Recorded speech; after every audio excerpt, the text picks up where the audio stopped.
G'day and welcome to the Happy Families podcast. Screens are at the centre of pretty much every parenting dilemma we're facing today. It's so common for us to be grappling with how our children interact with screens, how screens interact with how children interact with their peers.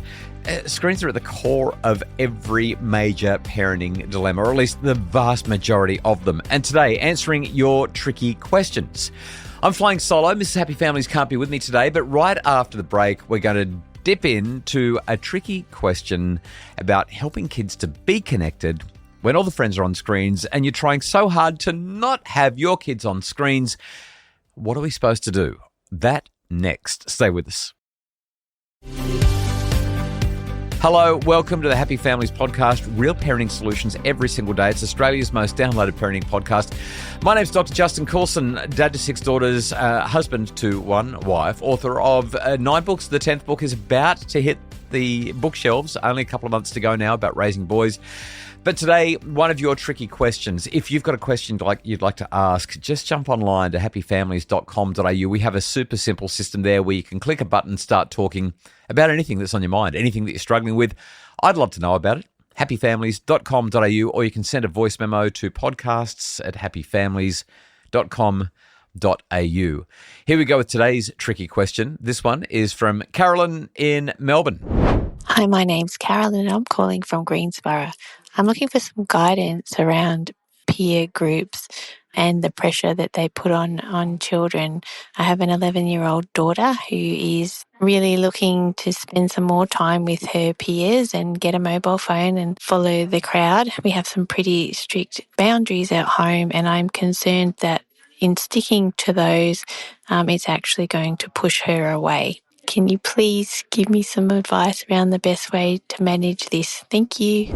Okay, Carolyn, not an uncommon question and something that so many parents are struggling with. Kids want to connect with their peers. Peers are all on phones. Child now wants a phone. You've got a strategy around keeping your children off phones for as long as time will allow it. How do we navigate this? I think the first thing is that we've got to start with the validation of the need. We've got an 11-year-old daughter here who is asking for something that is both healthy and age appropriate. More connection with her peers. Around about 11-ish, friendships become central to identity development. They're central to well-being. This is a good thing. We don't want to fight this need. We want to support it. It's just that the method of supporting it needs a little bit of finessing, and there's some conversations that need to be had with your daughter. I should also add, some of these conversations are just not going to go very well, no matter how carefully you follow any instructions that we discuss in this podcast. So let's talk about this idea of strict boundaries, because it's very clear from what you've said, Carolyn, that you're worried that by having boundaries in place that you're going to push your daughter away. And it's true that sometimes boundaries can do that. Rules without relationships lead to rebellion. But research also shows that kids do not pull away from parents who hold firm on important values and boundaries. They pull away, though, from parents who are dismissive or controlling, or who are unwilling to listen. That is, there are a range of autonomy supportive and need supportive behaviors that you can engage in that facilitate the development and the internalization, a willingness to follow boundaries. So there are 5 or 6 different ways that we can look at how your child's going to regulate herself.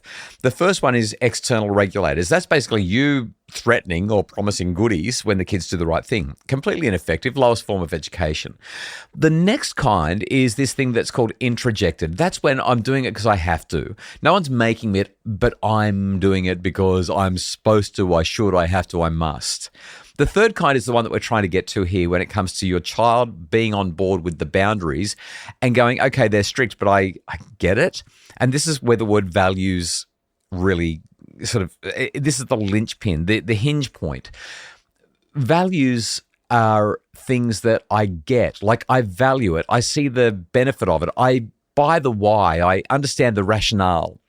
So when I say that you're worried that having these boundaries are going to push her away, they'll only push her away if she perceives that the boundaries are unfairly controlling, or that you're dismissive of her needs and you're not willing to listen to what's going on.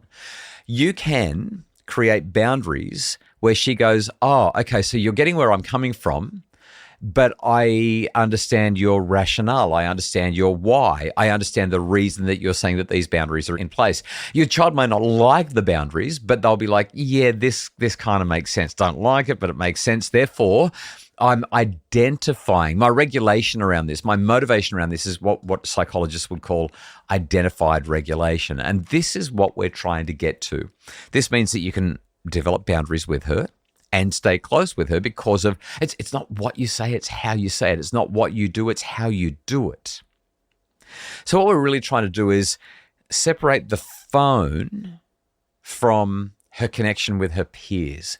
You can tell her that the phone is a tool, but it's not the only tool for meeting her need for peer connection. What we're trying to do is find ways to say yes to more friend time while saying not yet to the phone. And in our home, we've done a lot of this around having a landline, minimizing our children's access to devices, and finding other ways for them to communicate. Or if they do need to do it, being on a very strictly monitored chat group that the parents know what's going on. They can be involved in any time because it's on a parent phone. Okay, so we're going to talk about how we do all of that right after the break, including a framework or model, plus some scripts that you can use that will make these conversations work. Stay with us.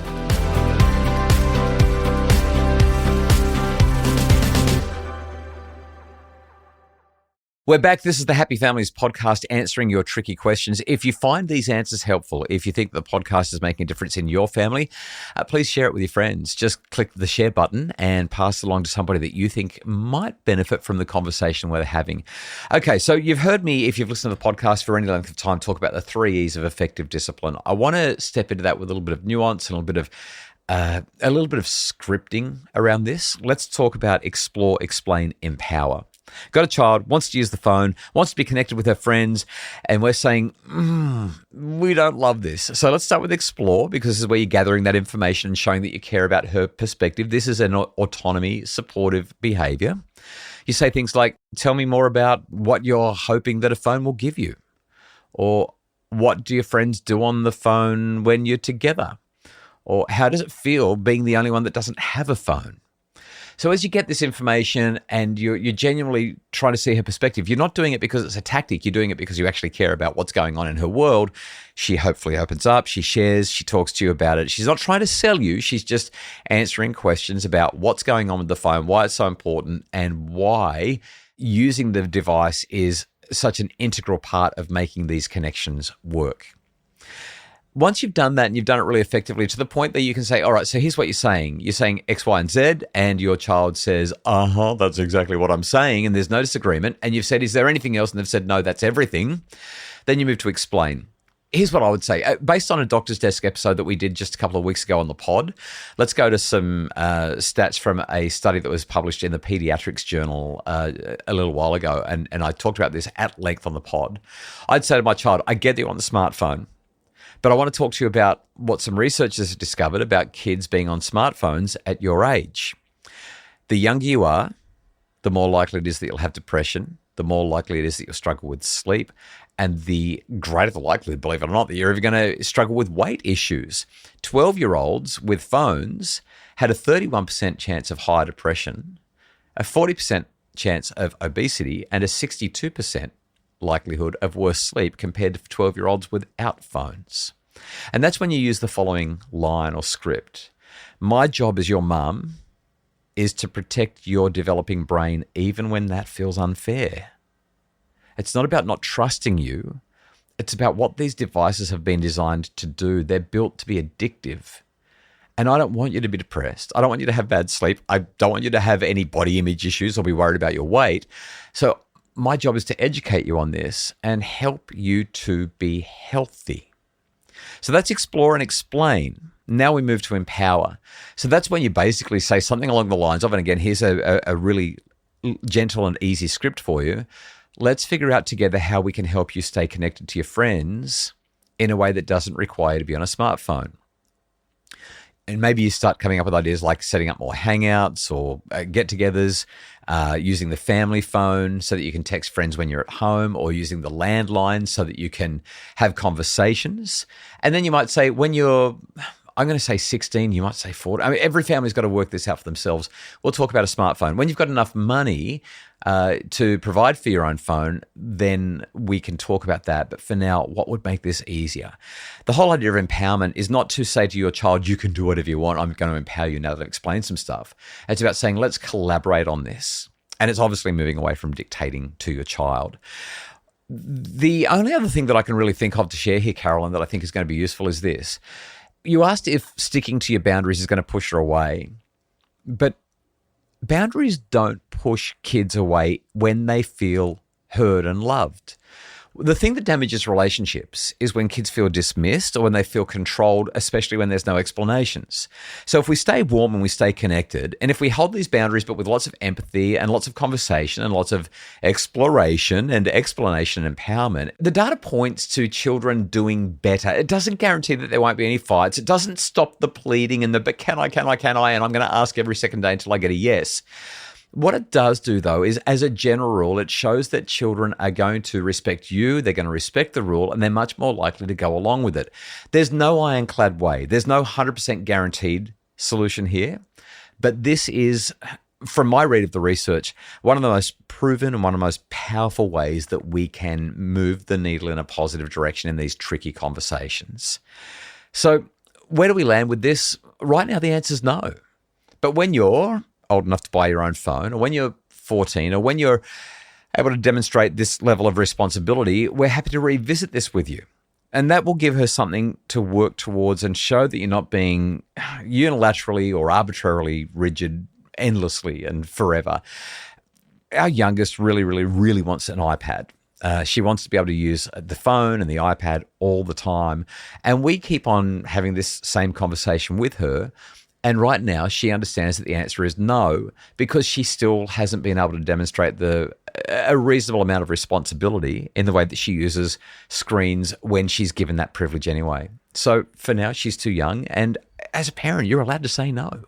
How you say it matters, though. And hopefully this has helped you with the right way to say it.